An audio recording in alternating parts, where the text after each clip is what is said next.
সামন্ত ভাই কি সামন্ত ভাই বউ কি কি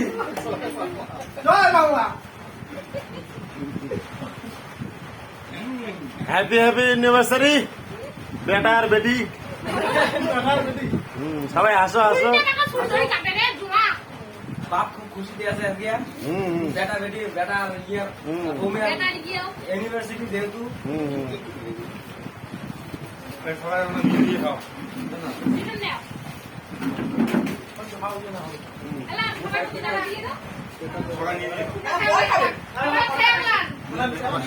কেমন হলো অ্যানিভার্সারি? খুব সুন্দর। তোমার খালার রাহুল ভাই কেমন হলো হ্যাপি অ্যানিভার্সারি? মামার মম টম তো নাই, পরে কথা নাগে ফোকে নিবিল। আচ্ছা ঠিক আছে। ভাই আছে, টুটু ভাই আছে, আমরা এখন